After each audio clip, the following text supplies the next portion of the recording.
Nous allons voir le rôle de la plasticité cérébrale en kinésithérapie. Nous allons voir qu'il y a eu beaucoup de rêves, il y a beaucoup de choses qui s'appliquent aux animaux, il y a beaucoup de choses qui ont été faites sur le plan expérimental, et il faut passer du rêve à la réalité. Quand on a une certaine expérience de la neurologie, on s'aperçoit que tout ce qui a été vu, tout ce qui a été dit par un certain nombre de gens très compétents d'ailleurs, ne s'applique pas intégralement lorsqu'il s'agit de la rééducation réelle de personnes en situation de handicap. C'est pour ça que l'on a intitulé cet exposé « Plasticité cérébrale du rêve à la réalité ».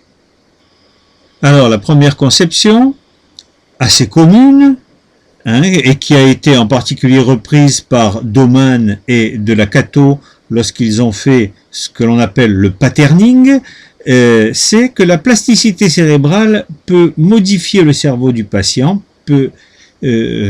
donc elle peut guérir le patient si la rééducation est assez intense. Les possibilités du cerveau sont infinies. Il y a des milliards de cellules dans le cerveau, donc si on a la bonne méthode, on va pouvoir guérir le patient. Alors il y a ce livre qui s'appelle « Les guérir est un devoir » de parents, devenez les rééducateurs de votre enfant handicapé, et où on promet aux parents d'enfants qui ont un polyhandicap ou une infirmité motrice cérébrale, une paralysie cérébrale, que si jamais ils utilisent la méthode Doman de Delacato, eh bien, leur enfant, petit à petit, va progresser et, en fin de compte, il va finir par guérir. Cette conception de la toute-puissance de la plasticité cérébrale est assez commune. Il y a plusieurs méthodes qui promettent une amélioration spectaculaire, pas toujours une guérison, mais une amélioration spectaculaire grâce à la rééducation et grâce à la plasticité cérébrale. Donc, voilà une première manière d'envisager les choses. Ces conceptions s'opposent à ce que l'on voit dans la pratique, et c'est la raison pour laquelle les tenants de ces conceptions ont maintenant été accusés d'être des charlatans et des marchands d'espoir. Deuxième conception, qui est en particulier propagée par le professeur Tabary et monsieur Le Métayer, c'est que le patient chronique va rester handicapé, mais il va pouvoir progresser à l'intérieur de son handicap. Cette conception se rapproche de ce qui se disait au début du XXe siècle. La rééducation est l'art d'accommoder les restes, c'est-à-dire que on va faire avec. On va pas guérir, mais on va faire avec. Pour départager ces deux conceptions, il faut faire appel à la médecine basée sur la preuve. Il faut reconnaître qu'il n'y a pas beaucoup de travaux sérieux sur la question, ce qui laisse la porte ouverte à pas mal de charlatans. Ceci étant, il y a quand même le travail d'Emmanuel Robinet. C'est une thèse qui s'appelle « Plasticité cérébrale induite par la rééducation dans la sclérose en plaques, étude longitudinale en IRM fonctionnelle et structurale ». Voici donc cette thèse qui a été faite à la faculté de médecine de Marseille et auquel ont assisté un grand nombre de professeurs de cette faculté pour bien montrer l'importance de ce travail qui allait enfin prouver et montrer quelle était la plasticité cérébrale réelle lors de la rééducation. Personnellement, je n'avais jamais vu autant de grands professeurs réunis pour une thèse. C'est dire l'importance qu'ils ont accordée à ce travail. Monsieur le professeur Jean Pelletier, qui est un grand spécialiste des scléroses en plaques, monsieur le professeur Jean-Philippe Azoulay, qui fait référence en matière de neurologie, monsieur le professeur Alain Delarc, qui s'occupe de médecine physique et de rééducation, qui est reconnu par ses pairs également, et monsieur le professeur Jean-Philippe Rangeva, qui s'occupe également, qui fait référence en neurologie. Également, monsieur le docteur Bertrand Audouin, qui est un grand spécialiste également de la neurologie. En IRM structural, c'est-à-dire qu'on voit maintenant les neurones pousser, on voit la structure même du cerveau qui se modifie.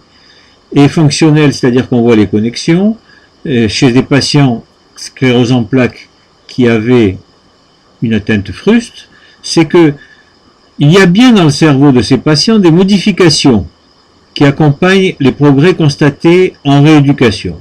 Ces modifications sont portent à la fois sur la structurale, hein, on a vu des zones qui ont grandi dans le cerveau, qui se sont épaissies dans le cerveau. On a vu également des progrès en IRM fonctionnels, c'est-à-dire qu'il y a de nouvelles connexions qui s'établissent. Chaque patient qui faisait partie de cette étude a eu droit à 3 évaluations. Une évaluation par IRM structurale et fonctionnelle juste avant la rééducation, le séjour en centre de rééducation. Une deuxième évaluation par IRM juste après un mois de séjour en centre de rééducation, et c'est là qu'on a vu tous ces progrès, c'est la bonne nouvelle. Et puis il y a eu une troisième évaluation par IRM 3 mois après la sortie du centre de rééducation.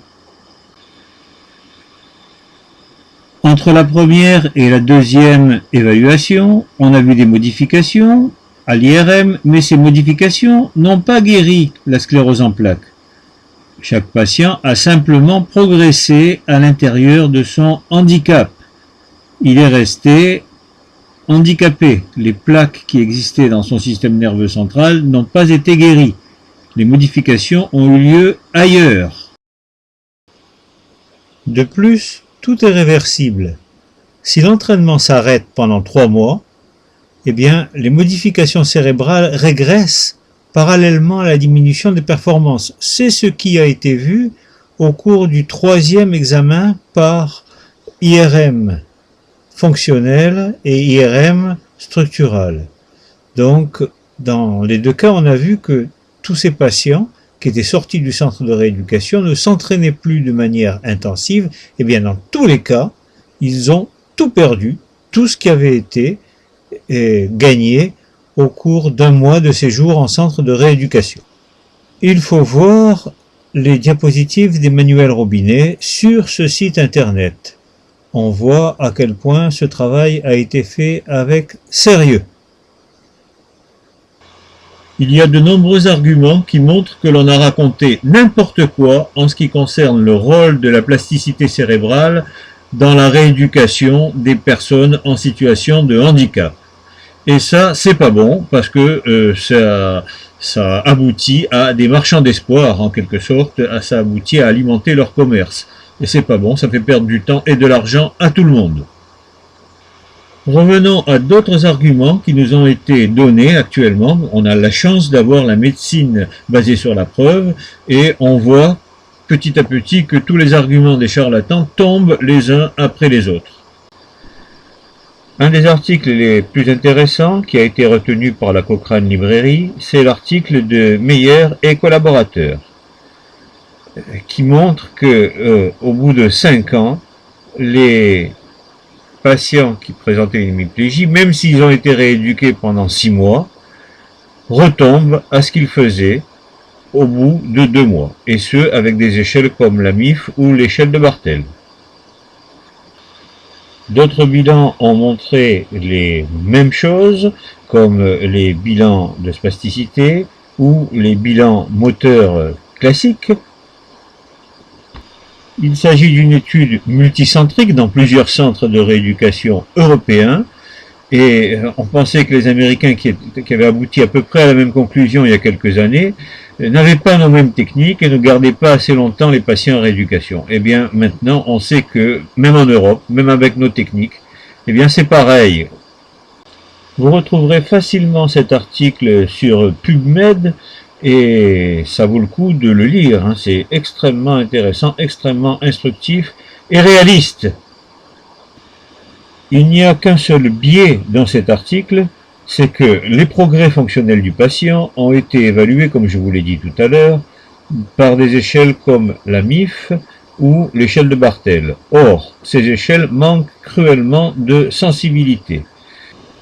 Par exemple, si le patient marche 50 mètres avec une canne sous surveillance ou s'il marche 1 km dans les mêmes circonstances, eh bien la cotation c'est exactement la même. Il s'agit d'une indépendance modifiée.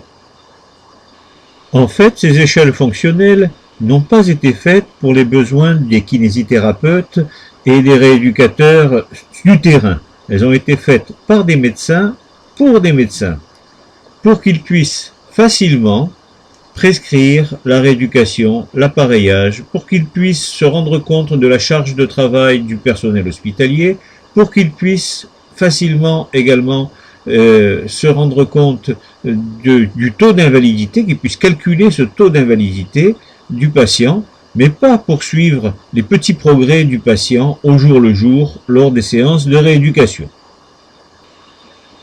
L'échelle de rééducation de l'équilibre fonctionnel quantifié a été créée par des kinésithérapeutes pour des kinésithérapeutes et des rééducateurs de terrain.